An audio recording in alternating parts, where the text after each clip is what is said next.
विधानसभा उपचुनाव के दौरान समरावता में एसडीएम को थप्पड़ मारने वाले नरेश मीणा की टोंक के एससी कोर्ट में मंगलवार को वारंट पेशी हुई। इस मामले में चार्ज बहस के आदेश जारी नहीं हुए, न ही विशिष्ट लोक अभियोजक की ओर से कोर्ट में सुनवाई हुई। न्यायाधीश के छुट्टी पर होने से कोर्ट में सुनवाई के लिए अगली तारीख अब 30 जून दी है। अब उनके समर्थक इस बात की उम्मीद लेकर बैठे हैं कि नरेश मीणा 30 जून की सुनवाई के बाद में कोर्ट से उन्हें राहत मिलेगी और वे जेल से बाहर आ पाएंगे। लेकिन नरेश मीणा को पिछले महीने राजस्थान उच्च न्यायालय में सुनवाई के दौरान राहत दी गई थी, लेकिन नरेश मीणा को अभी तक जेल में ही रहना पड़ रहा है। दरअसल नरेश मीणा के एडवोकेट सलीम सूरी ने बताया कि नगर फोर्ट थाने में दर्ज एफआईआर नंबर 167/24 को लेकर SC/ST कोर्ट टोंक में सुनवाई होनी थी। इसमें नरेश मीणा के पक्ष की ओर से पहले चार्ज बहस हो गई थी।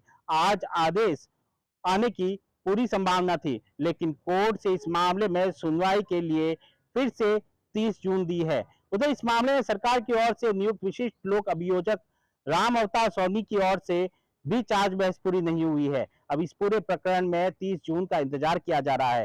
हालांकि नरेश मीणा पर एसडीएम को थप्पड़ मारने के लगे चार्ज बहस अब पूरी हो चुकी है। उसमें हाईकोर्ट ने नरेश मीणा को जमानत भी दे दी है।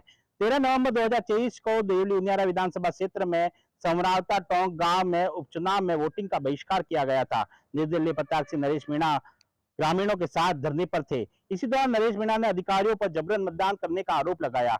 उसने पोलिंग बूथ में घुसने की कोशिश की तो एसडीएम अमित चौधरी ने उन्हें रोका। इसके बाद नरेश मीणा ने तेज में आकर उन्हें थप्पड़ जड़ दिया। रात को नरेश मीणा को पकड़ने के लिए आई पुलिस ग्रामीण आमने सामने हो गए। इस दौरान गांव में कई गाड़ियों में आग लगा दी गई। स्थिति काबू में करने के लिए पुलिस ने लाठीचार्ज, हवाई फायर किया, आंसू गैस के गोले छोड़े थे। दूसरे दिन 14 नवंबर को करीब 12 बजे नरेश मीणा को पुलिस ने धरना स्थल से गिरफ्तार कर लिया। नरेश मीणा पर 4 मुकदमे लगाए गए थे। कोर्ट के आदेश पर नरेश मीणा को 15 नवंबर को जेल भेज दिया गया था। इस मामले में पहले उनियारा और टोंक डीजे कोर्ट में सुनवाई हुई थी, जहां से जमानत खारिज हो चुकी है। अप्रैल में इस केस को नरेश मीणा के वकील ने प्रार्थना पत्र लगाकर SC/ST कोर्ट में ट्रांसफर करवा दिया था।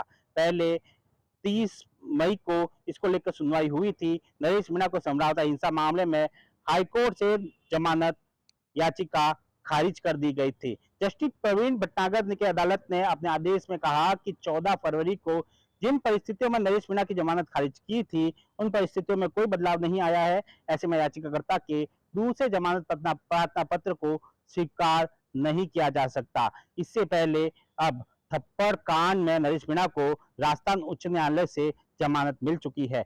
जस्टिस अनिल उपमन्यु की अदालत ने नरेश मीणा को जमानत 30 मई को दे दी थी, लेकिन नरेश मीणा समरावता में भड़की हिंसा को लेकर अभी भी सुनवाई में फंसे हैं। ऐसे में इसमें राहत मिलने के बाद में ही उम्मीद लगाई जा सकती है कि नरेश मीणा को अब जेल से बाहर आने की राहत मिल पाएगी। सुमित देवड़ा, TV9 राजस्थान।